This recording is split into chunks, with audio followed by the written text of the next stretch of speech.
My name is Elizabeth Avery Calloway. I am 38 years old, and I live in the Hillrest Drive mansion. The gavel hit the wood block. It sounded like a gunshot ending my life. I stood frozen in the courtroom. The judge looked at a stack of papers and spoke in a flat, bored voice. The property at 2247 Hillrest Drive is awarded to the respondent. Custody is revoked. Supervised visitation only. My knees felt weak. I gripped the edge of the table to stay standing. I looked across the aisle. My ex-husband was there. He didn't look sad. He didn't look relieved. He just smirked at me. It was a small, cruel smile that said I won.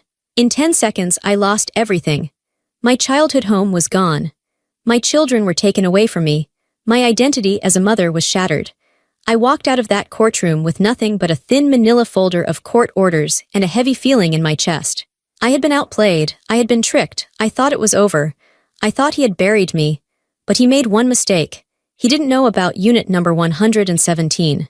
He didn't know about the dusty box in my late father's storage locker. And he certainly didn't know about the envelope inside that was about to burn his entire victory to the ground. But before I tell you how everything flipped, like and subscribe, drop a comment. Where are you watching from? My name is Elizabeth Avery Calloway. I am 38 years old. Everything started 10 years ago. That was when my world changed for the first time. I was 28 years old. I was happy, or I thought I was. Then my father died. His name was Arthur Avery. He was a tall man who wore gray suits every day. He was an estate attorney. He was very strict, but he loved me. He was the kind of man who checked the locks on the doors 3 times before bed. He believed in rules. He believed in paper. When he passed away from a heart attack, I was devastated. I felt like I had lost my anchor, but he had planned for everything. He left me the house. The house at 2247 Hillrest Drive. It was a mansion. It was worth $3.5 million. It had tall columns in the front and a garden filled with roses. It was where I grew up. It was my home. My father left it to me in a special way. It was called an irrevocable separate property trust. I didn't understand all the legal words back then. I just sat in his leather chair in his study, crying, while his law partner read the will. "Elizabeth," the partner said, "your father wanted to make sure you were safe. This house is yours. It belongs to you, not to any husband you might have in the future. It is separate." I remember my father's voice in my head. He used to tap his finger on his desk. "Elizabeth," he would say, "paper beats memory. Always, people forget. People lie, but paper never changes. Keep your records." I nodded. I thought I understood. I put the documents in a box and tried to move on with my life. A year later, I met Richard. Richard was everything my father wasn't. He was loud and funny. He smiled with his whole face. He bought me flowers for no reason. He listened to me when I talked about my art. He made me feel special. We got married in the garden of the Hillrest mansion. It was a beautiful day. I wore a white dress that trailed on the grass. Richard looked handsome in his tuxedo. He held my hands and promised to love me forever. I believed him. But things changed slowly. It wasn't sudden. It was like a slow leak in a tire. You don't notice it until you are driving on the rim. First, it was the bank accounts. "Why do we have separate money?" Richard asked one night over dinner. "We are partners, Liz. We should share everything. It shows we trust each other." It made sense. I wanted to be a good wife, so I merged our checking accounts. Then it was my friends. "Sarah is always so negative," Richard said after we came home from a party. "She makes you sad. I don't like how she talks to you. Maybe you should take a break from her." I thought he was protecting me. I thought he cared about my feelings. So I stopped calling Sarah. Then I stopped calling my other friends.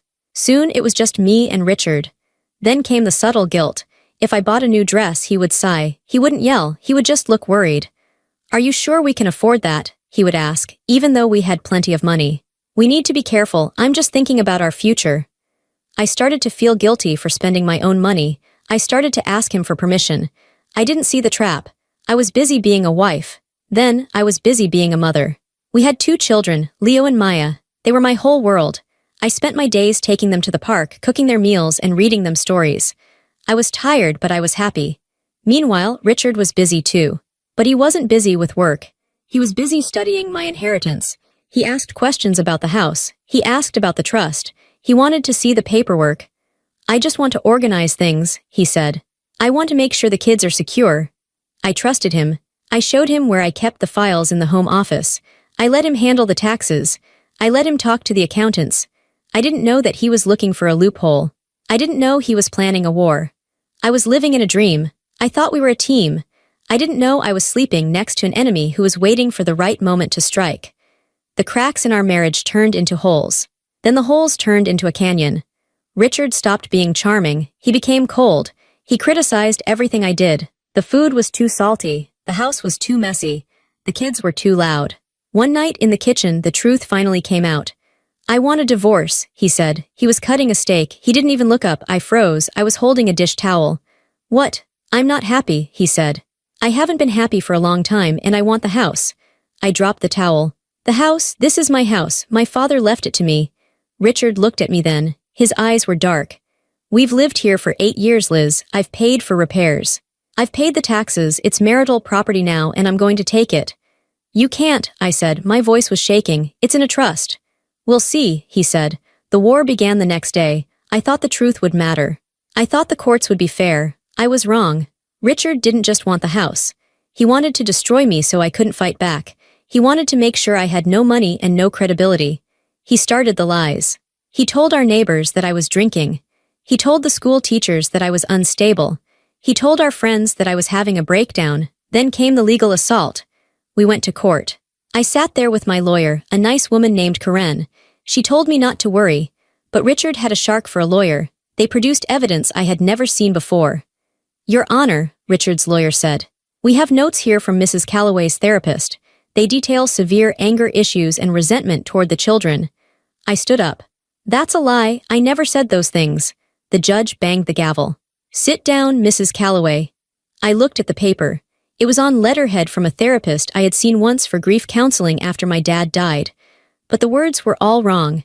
It said I fantasized about hurting my family. I didn't write this, I whispered. Then came the journal. Richard produced a black notebook. This is Elizabeth's journal, his lawyer said. She details her plans to abandon the family. They read entries aloud. The handwriting looked like mine. But the words were twisted. It sounded like a monster wrote it. I felt sick. I looked at Richard. He was looking at the table, pretending to be sad. But the worst part was the children. They called a child specialist to the stand. The specialist had interviewed Leo and Maya. The children are afraid of their mother, the specialist said. Leo stated that Mommy screams at night and throws things. Maya said Mommy hurts Daddy. My heart stopped. My beautiful children. They had been coached, I knew it. Richard had spent weeks whispering in their ears, scaring them, telling them what to say. That's not true, I cried silently. Tears ran down my face. By day 3 of the trial, I was exhausted. My lawyer, Karen, looked worried. We need the original trust deed, Karen said.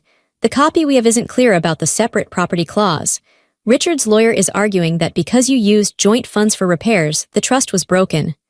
I have it, I said. It's in the home office. We looked, Karen said. It's gone, Elizabeth. Richard had taken it. He had scrubbed the house clean of any proof that the mansion was mine. The judgment day came. You know how that ended. The judge believed him. The judge believed the fake journal. The judge believed the lies. I lost the house. I lost custody. I had 48 hours to vacate the property. I packed my clothes into trash bags. I didn't have suitcases. Richard watched me from the doorway of the master bedroom. Leave the keys on the counter, he said. I slept in a cheap motel that night. The room smelled like old cigarettes and bleach. The neon sign outside buzzed all night.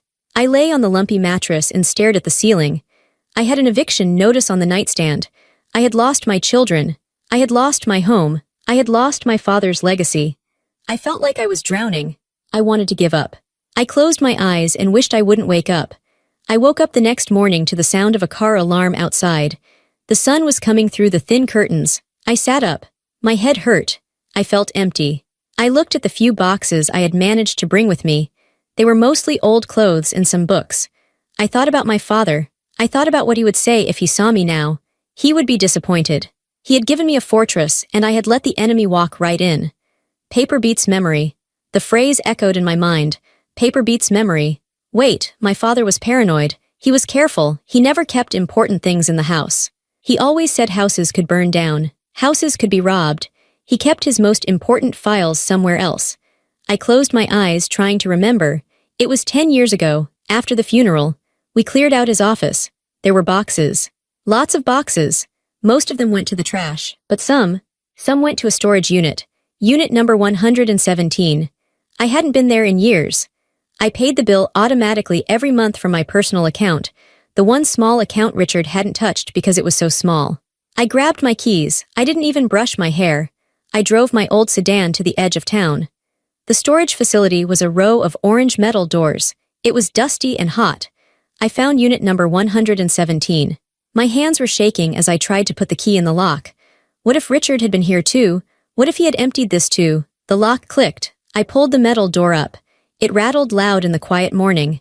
Inside, the air was stale. Dust motes danced in the light. It was full of boxes, old furniture, my father's law books, a broken lamp. I started digging. I threw boxes aside. I coughed as the dust filled my lungs. Please, I whispered. Please be here. I found a box labeled Taxes 1999. Useless. I found a box labeled Elizabeth High School. Useless. I sat back on my heels, sweating. Maybe I was wrong. Maybe there was nothing here. Then I saw it. Underneath a heavy crate of vinyl records, there was a gray plastic bin. It had a piece of masking tape on the side. It was my father's handwriting. Sharp, jagged letters. Estate final. My heart hammered against my ribs. I pulled the bin out. I snapped the lid off. Inside were hanging folders, neatly organized. I flipped through them. Insurance, burial plot, will, and then trust deed recorded original. I pulled the file out. I opened it. There it was. The thick, heavy paper. It had a gold seal on the bottom. It was the original deed to the house. I read the text. I wasn't a lawyer, but the language was clear. This property is transferred to Elizabeth Avery Callaway as her sole and separate property. No marital interest shall ever attach to this asset, regardless of commingling of funds or improvements made during marriage. It was dated and notarized 3 years before I ever met Richard. I held the paper to my chest. I started to cry, but they weren't tears of sadness. They were tears of relief. Richard had lied to the court. He told the judge there was no clear language excluding him. He relied on a photocopy that was missing the last page. But I had the original. I wasn't done yet. I looked back into the box. My father had kept everything. But there was something else in the bin, a stack of papers that didn't look like legal documents. They looked like emails. I frowned. Why would my father have emails? I picked them up. They weren't my father's. They were dated from 7 years ago. Then I remembered. Years ago, when Richard and I first got married, we were moving things around.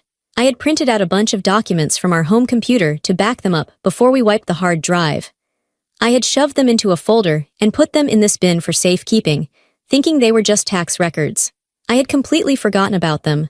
I looked at the top page. It was an email from Richard to Gary, his brother. I started to read, and as I read, my blood turned to ice. I sat on the dusty concrete floor of the storage unit. The only sound was the buzzing of a fly. I read the emails one by one. It was like reading a script for a horror movie, but the movie was my life. The emails were between Richard and his brother, Gary. Gary was a failed businessman. He always had a new scheme that lost money. The first email was dated 6 months after Richard and I got married. From Gary to Richard, subject, debt, Rick, I'm in trouble. The loan sharks are calling.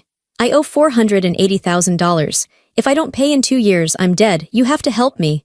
I turned the page. Richard's reply. From Richard to Gary, subject, Ray, debt, calm down. I'm working on it. The wife has a trust. The house is worth millions, but it's locked up tight. Her old man was smart. I can't just touch it. I felt sick. He called me the wife. Not Elizabeth, not his love, just the wife. I read the next one. From Richard to Gary, subject, the plan, I have a plan. It's going to take time. I need to establish marital interest. I'm going to start paying for repairs from our joint account. I need to isolate her, make her depend on me. Once the house is in my name, we can take out a loan against it and pay off your debt. The house alone is worth the wait. My hands shook so hard the paper rattled. He had planned it. He had planned the isolation. He had planned the joint accounts. It wasn't about love. It wasn't about partnership. It was a heist. I turned to the next email. This one was about the kids. From Richard to Gary, subject. Custody, if we divorce, I need full custody to get the house. If she has the kids, the judge might let her stay. I need to make her look unstable. I've started a journal. I'm writing things in it every week. Fake stuff, abuse, yelling. By the time I use it, it will look like years of evidence. There it was, the journal. He admitted it. He admitted forging the journal years before he even filed for divorce. Keep the journal updated, Gary had replied. Add emotional details. Make sure you mention the kids being scared. And the final email, dated just a few months ago, right before he asked for the divorce. From Richard to Gary subject, Showtime, it's time, she's weak. She has no friends left, I've coached the kids. They know what to say, we're going to crush her, Gary, and then we'll have the money. I put the papers down. I felt a cold rage spreading through my body. It replaced the sadness. It replaced the fear. They had used my children as pawns. They had used my love as a weapon. They had stolen years of my life for money. Richard wasn't just a bad husband. He was a criminal. He had committed fraud. He had committed perjury. And I held the proof in my hands. I stood up. I brushed the dust off my jeans. I looked at the manila folder with the deed and the stack of emails. I wasn't the victim anymore. I was the witness, and I was the prosecutor. I grabbed the box. I walked out of the storage unit and into the sunlight. I walked to my car. I didn't look back. I had work to do. I had to find a forensic expert. I had to call my lawyer. Richard thought the game was over. He thought he had won. But he didn't know the rule my father taught me. Paper beats memory, and I had a lot of paper. I sat in the driver's seat of my old sedan, the engine idling. The air conditioning was broken, and the heat of the storage unit facility was starting to bake the inside of the car, but I was shivering. I was freezing cold from the inside out. On the passenger seat next to me sat the plastic bin. It looked so ordinary. It was a gray, dusty tub that you could buy at any hardware store for $5. But inside that tub was my life. Inside that tub was the difference between being a victim and being a survivor. I stared at the manila folder on top, the emails, the draft journal. My hands were shaking so badly I couldn't grip the steering wheel. I had to sit on them to make them stop. I took a deep breath, trying to steady my racing heart. I looked in the rearview mirror. I was paranoid now. I checked for Richard's black SUV. I checked for his brother Gary's car. I felt like I was being watched. For the last year, Richard had been 5 steps ahead of me. He knew what I was going to say before I said it. He knew my bank balance. He knew my schedule. He had anticipated every move I made in court and blocked it. But he didn't know about this. He didn't know about unit number 117. This was the one variable he hadn't calculated. I put the car in gear and drove. I didn't go home. I didn't have a home anymore, just that sad motel room. I didn't go to my parents' old house. I drove straight to Karen's office. Karen was my lawyer. She was a good woman, tough and smart, but she was tired. We had lost so badly in the last hearing that I think she had given up hope. She was representing me on a payment plan because she knew my accounts were frozen, but I could tell she thought it was a lost cause. I burst into her reception area. I didn't wait for the secretary to announce me. I walked straight back to Karen's office. She was on the phone, rubbing her temples. When she saw me, she frowned and covered the mouthpiece. "Elizabeth, I'm on a call. You can't just—" "Hang up," I said. My voice was hoarse. "Hang up the phone, Karen." She looked at my face. She saw something there, maybe the desperation, maybe the fire that made her listen. She murmured an apology into the phone and set the receiver down. "What is it?" she asked. "Has he filed another motion? Did he stop the visitation?" I didn't say a word. I dropped the heavy box onto her polished mahogany desk. Dust puffed up into the air. I pulled out the trust deed first. I slid it across the desk. "Read it," I said. Karen put on her glasses. She picked up the document. She scanned it quickly, her eyes moving back and forth. Then she stopped. She leaned in closer. She ran her thumb over the gold seal at the bottom. "This is the original," she whispered. "The embossed seal, the notary stamp from 20 years ago." "Read the clause on page 4, I said. She flipped the page. She read it aloud, her voice quiet. "Shall remain the sole and separate property of Elizabeth Avery, regardless of any future marital union, commingling of funds, or joint usage. No marital interest shall attach." She looked up at me, her mouth slightly open. "Elizabeth, the copy Richard submitted to the court. It didn't have this page. It stopped at page 3. He claimed the rest was lost." "He lied," I said, "but that's not the worst part." I reached into the box and pulled out the stack of emails. The correspondence between Richard and his brother Gary, the blueprint of my destruction. He didn't just want the house, Karen. He needed it. His brother is in debt to loan sharks. They planned this. They planned the marriage. They planned the divorce. They planned to take my children away just to get leverage on the property. Karen took the emails. She read them slowly. I watched her face change. It went from confused to shocked, and then to angry. A deep, professional anger. "Once the house is in my name, the kids won't remember her," she read from one of the emails. She looked up at me, disgusted. "He actually wrote this." "Yes," I said. But wait, there's one more thing. I pulled out the blue folder. The one with the spiral notebook inside. The draft journal. This was the piece of evidence that made me feel sickest.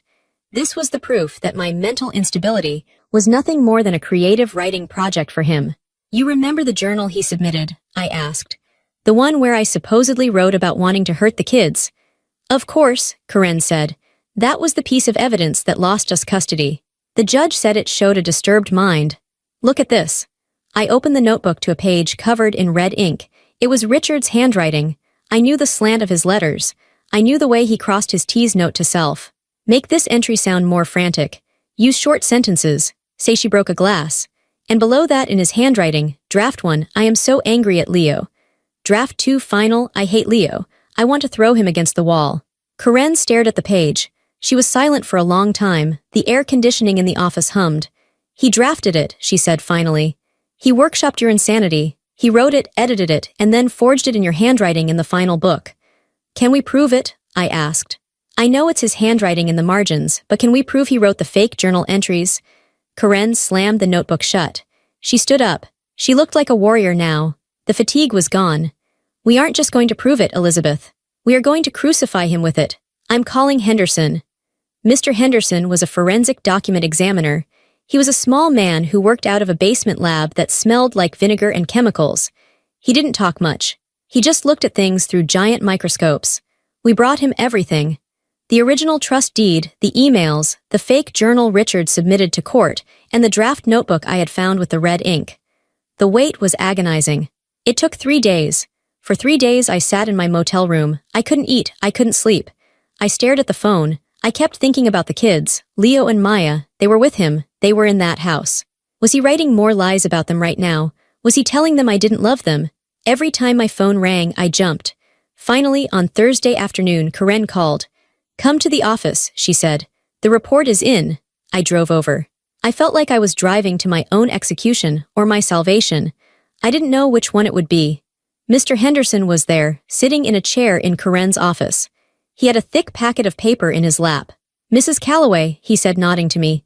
Tell me, I said. He opened the packet. It's conclusive. He laid out photos on the desk. They were magnified images of ink strokes.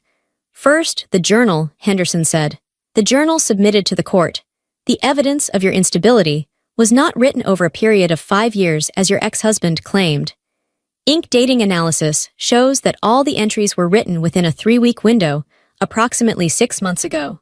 The chemical composition of the ink is identical on every page, from 2018 to 2024. He sat down and wrote 5 years of fake memories in less than a month. I felt a tear roll down my cheek. I wasn't crazy. He had made it all up. Second, Henderson continued, the pressure mapping. When people write naturally, the pressure varies. When people forge or copy text, they press harder. The pressure on the submitted journal is heavy and consistent. It matches the muscle memory of the handwriting found in the margins of the draft notebook, your ex-husband's handwriting. So he wrote it? I asked. He wrote it, Henderson confirmed. There is no doubt. It is a clumsy but extensive forgery. And the trust deed? Karen asked. Authentic, Henderson said. Paper fiber analysis dates it to 20 years ago. The notary seal is legitimate. The signature is your father's. Karen looked at me. She was smiling. Elizabeth, she said, in law we call this fraud upon the court. It is one of the most serious things you can do. It's not just lying. It's attacking the integrity of the justice system. What does that mean for us? I asked. Karen leaned back in her chair. She tapped a pen on the desk, a sound that reminded me of my father. Paper beats memory. It means, Karen said, that we have him. We have him on perjury, we have him on fraud, we have him on theft, and we have him on conspiracy. She looked at the emails again. He wanted a war, Karen said softly. He wanted to destroy you so completely that you couldn't fight back. He thought you were weak. He thought you were just a housewife who didn't know where the files were. I stood up. I walked to the window and looked out at the city. Somewhere out there, Richard was probably drinking a scotch, thinking he had won. He was probably looking at real estate listings, planning how to spend the money from my father's house. He had no idea that the ground was about to open up beneath his feet. I'm ready, I said to the window. I turned back to Karen. I want my kids back. I want my house back. And I want him to admit what he did. Karen opened her laptop. Her fingers hovered over the keyboard. Let's draft the motions, she said. We're not going to give him a warning, we're going to drop the hammer. The strategy was simple. Shock and awe. Karen explained that we couldn't just file a normal appeal. Appeals take months, sometimes years. We didn't have years. Gary's debt was due in 6 months, which meant Richard would try to sell or mortgage the house immediately. We had to stop the clock. We spent the next 12 hours in Karen's office. We drank stale coffee and ate takeout Chinese food while we built the case. We created 3 separate legal weapons to fire at once. Weapon 1. The emergency motion to vacate judgment. This was the big one. We were asking the judge to throw out her entire previous ruling. We attached Henderson's forensic report as Exhibit A. We attached the side-by-side comparison of the fake journal and the red ink draft. We used words like malicious fabrication and perjury. Weapon 2. The ex parte application for custody. Ex parte means emergency. It means you don't wait for a scheduled hearing. You go to the judge now because the children are in danger. We argued that a man willing to psychologically abuse his wife and forge documents to frame her was an immediate danger to the children. We argued that his coaching of the children, proven by the emails, was emotional abuse. Weapon 3. The quiet title action. This was the financial trap. We filed a lawsuit claiming that the title to the house was in dispute. As soon as this is filed with the county recorder, a lease pendens is placed on the property. It's a big red flag to every bank and buyer in the world. It means, do not touch this house. It is under lawsuit. Karen hit submit on the court's electronic filing system at 8 a.m. on Monday morning. Then, we waited. The reaction was faster than I expected. At 10:30 a.m., my phone buzzed. It was a text from Richard. What the hell did you just file? My realtor just called me. He says the listing is flagged. I stared at the screen. My heart hammered, but I didn't reply. 5 minutes later, another text. You're pathetic, Elizabeth. You're just wasting money you don't have. You think a few papers are going to change the judge's mind. She already hates you. He was trying to scare me. He was trying to use the old triggers. But they didn't work anymore. I knew something he didn't know. I knew the judge didn't hate me. The judge hated liars. At 11 a.m. the emails started. Richard forwarded me an email from Gary. I don't think he meant to. He was panicking, hitting buttons. From Gary to Richard's subject. The bank called Rick. The loan officer said there's a cloud on the title. They can't process the home equity line of credit. I have guys coming to my house on Friday. You promised this would be done. Fix it. She's ruining everything. I smiled. It was a cold, hard smile. They were suffocating. The money they were counting on, my father's money, my children's inheritance, was locked inside a vault, and I had just swallowed the key. But Richard wasn't going to go down without a dirty fight. When he realized the legal wall was holding, he turned to his favorite tactic: social pressure. I went to the grocery store that afternoon to buy some fruit. I was standing in the checkout line when I saw Mrs. Gable. She was the mother of one of Leo's friends.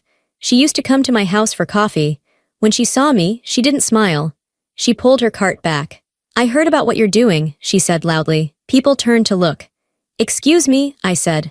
Richard told us, she said, shaking her head. Dragging those poor children back into court, making up stories about forged journals. He said you're having a relapse. It's shameful, Elizabeth. You should let them have some peace. My face burned. Everyone was staring at me. The cashier stopped scanning items. Richard had gotten to them first. He had spun the narrative. He told everyone I was manic, that I was filing frivolous lawsuits because I couldn't let go. In the past, I would have cried. I would have run out of the store. I would have called Richard and begged him to stop. But I wasn't that woman anymore. I looked at Mrs. Gable. I looked her right in the eye. He lied to you, Brenda, I said. My voice was steady. Just like he lied to the court. And when the truth comes out next week, you're going to feel very embarrassed for saying this to me. I paid for my apples. I walked out with my head high, but inside I was shaking.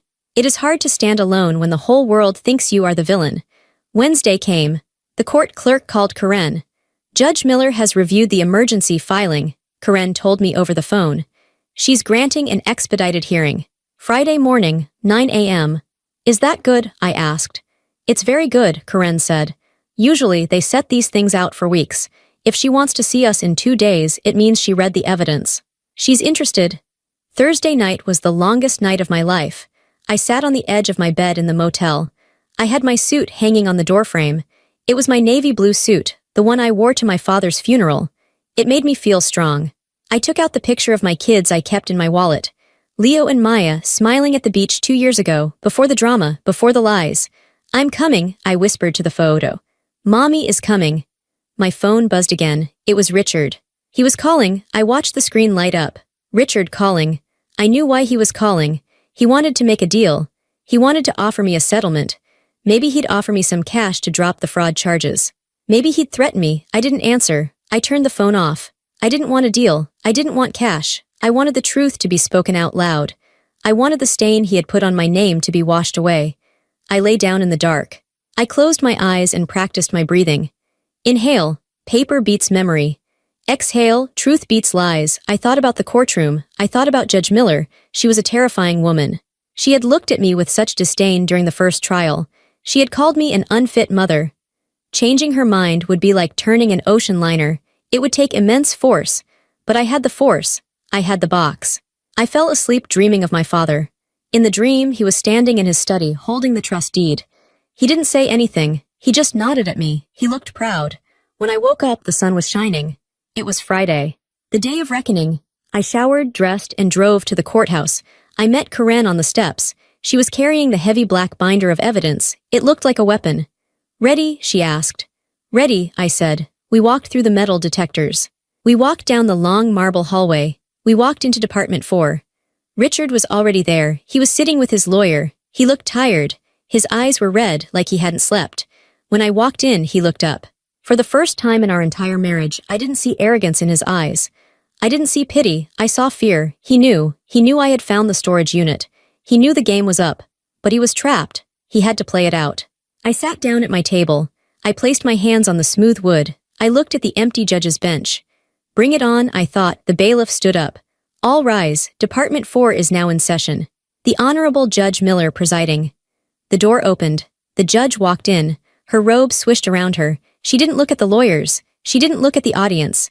She sat down, opened the file, and looked straight at Richard. The silence in the room was heavy. It was the silence before a storm. Judge Miller adjusted her glasses. She picked up a piece of paper. Our motion. We are here, she said, her voice cutting through the air, on an emergency motion regarding allegations of fraud, perjury, and the fabrication of evidence. She paused. Mr. Calloway, she said, you better have a very good explanation, because what I am reading here is disturbing. The hearing had begun. And this time I wasn't the victim. I was the prosecutor. Karen stood up. She didn't look at Richard. She looked straight at Judge Miller.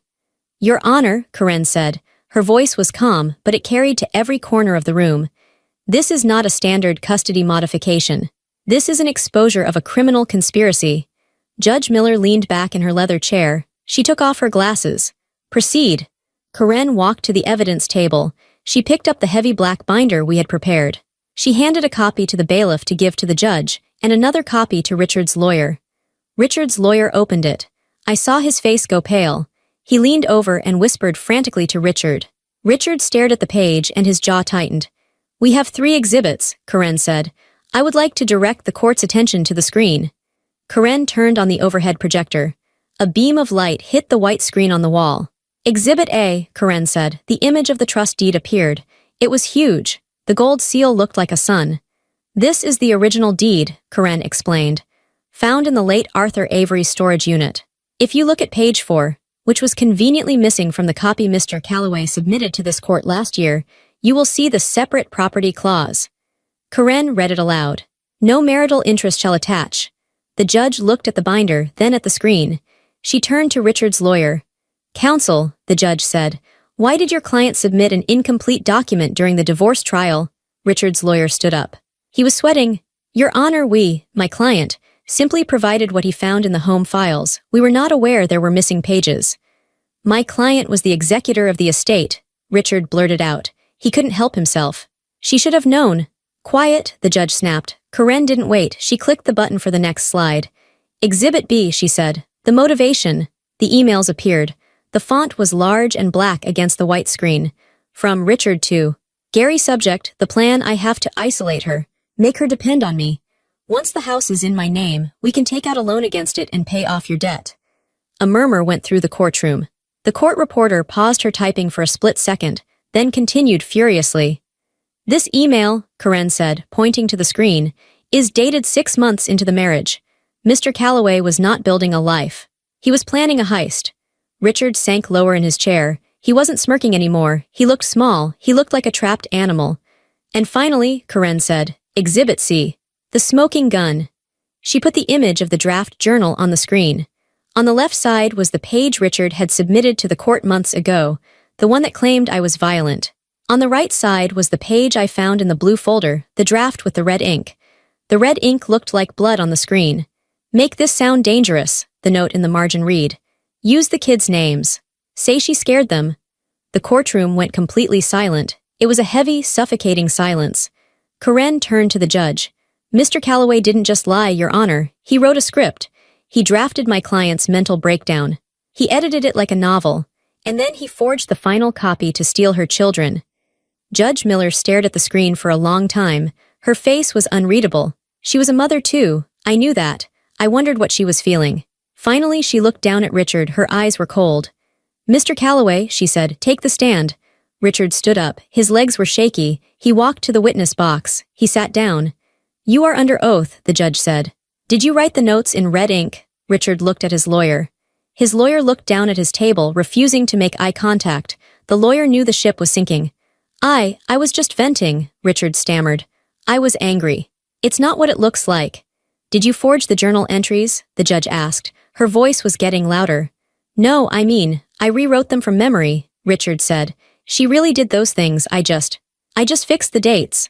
You fixed 5 years of dates in 1 week? The judge asked.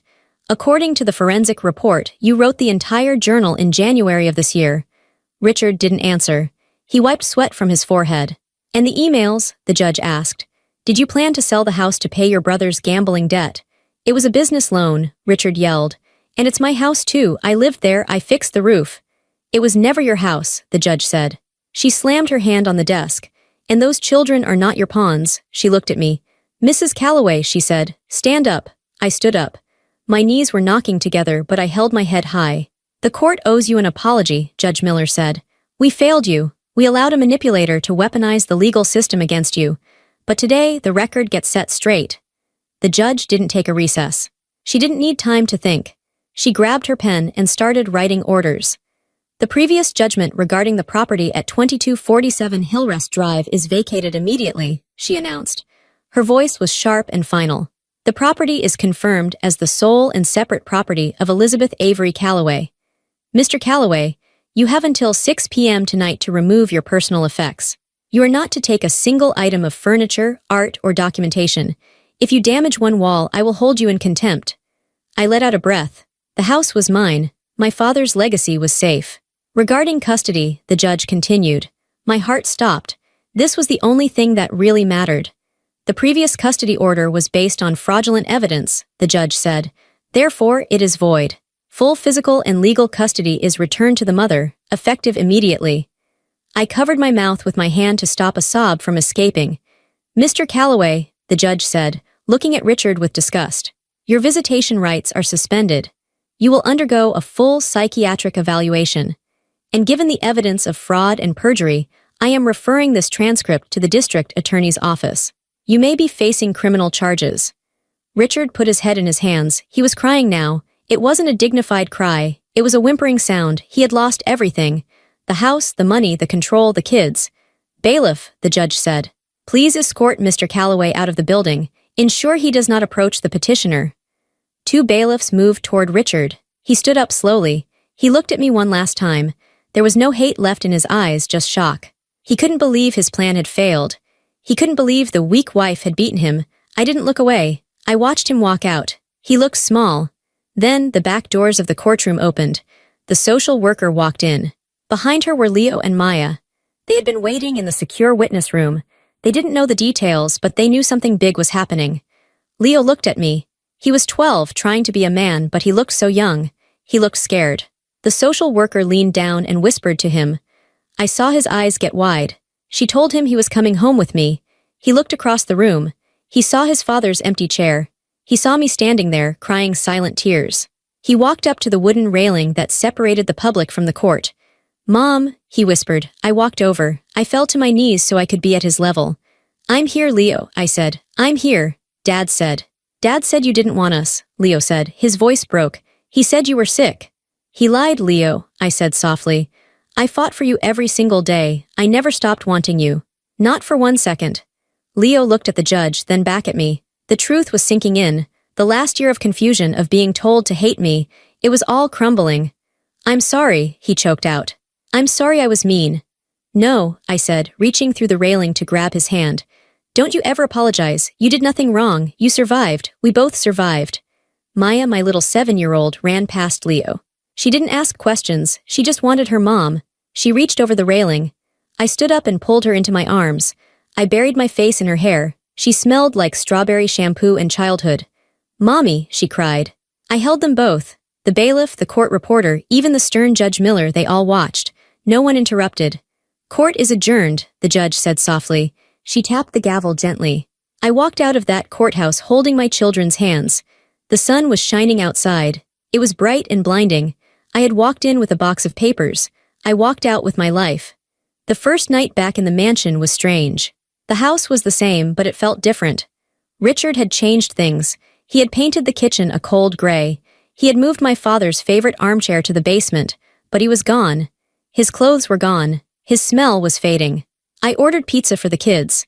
We sat on the living room floor because the dining table felt too formal. It wasn't a magical happily ever after right away. The damage was deep. That night, Maya had a nightmare. She woke up screaming. I ran into her room. He's coming, she yelled. Daddy's mad. I held her until she stopped shaking. He's not coming, baby. The judge said he can't come here. You are safe, I promise. Leo was different. He was quiet. He stayed in his room a lot. A few days later, I found him in the garage. He was looking at a box of old baseball gear his dad had bought him. Do I have to throw this away? He asked me. I looked at him. I saw the conflict in his eyes. Richard was a monster to me, but he was still Leo's father. Leo missed the dad he thought he had.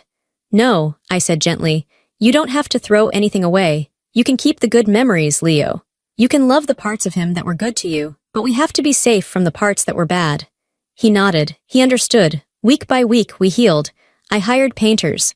We painted the kitchen yellow, bright, sunny yellow. We brought my father's chair back up from the basement and put it by the fireplace. I spent hours in the garden. I pulled up the weeds that had grown while I was gone. I planted new roses. It felt like I was weeding my own soul, pulling out the doubt, planting fresh hope. One afternoon, I was walking down the hallway and stopped in front of the empty space on the wall where Richard used to hang a mirror. I went to my bedroom and got the trust deed. I had put it in a simple black frame. I hung it on the wall. It wasn't just a legal document anymore. It was a symbol. It was the shield that had protected us. I looked at my father's signature at the bottom, Arthur Avery. Thank you, I whispered. I realized then that I couldn't just go back to my old life. I couldn't just be a mom and an artist. I had learned something too valuable. I had learned that the system destroys women who don't have proof. I started a nonprofit organization. I called it the Avery Project. We started small. I used a spare room in the house as an office. We helped women who were going through high-conflict divorces. We helped them organize their finances. We taught them how to document everything. We taught them that text messages, emails, and receipts are weapons in a war for your children. I would sit with women who were crying, women who were scared just like I had been. He says I'm crazy, a woman told me one day. He says he's going to take the house. I took her hand. Let him say whatever he wants, I told her. We are going to look at the paperwork, because paper beats memory, paper beats threats. I watched her straighten her spine. I saw the hope come back into her eyes. 6 months later, on a warm autumn evening, I was sitting on the back porch. The sun was setting, painting the sky in shades of violet and gold. Leo was in the yard throwing a ball for our new puppy. He was laughing. It was a deep, belly laugh. He didn't look scared anymore. Maya was sitting next to me, drawing in a sketchbook. Mom, she said. Look. She showed me her drawing. It was a picture of a big house with a yellow kitchen. There were 3 stick figures holding hands, and a big sun in the corner. It's us, she said. It's beautiful, I said. I took a sip of my tea. I looked out at the property. The trees were tall and strong. The house stood behind me, solid and safe. I thought about the journey, the betrayal, the motel room, the dust in the storage unit, the terror of the courtroom. It had almost broken me. But it didn't. I was stronger now. My children were stronger. We knew the truth about ourselves. We knew we were survivors.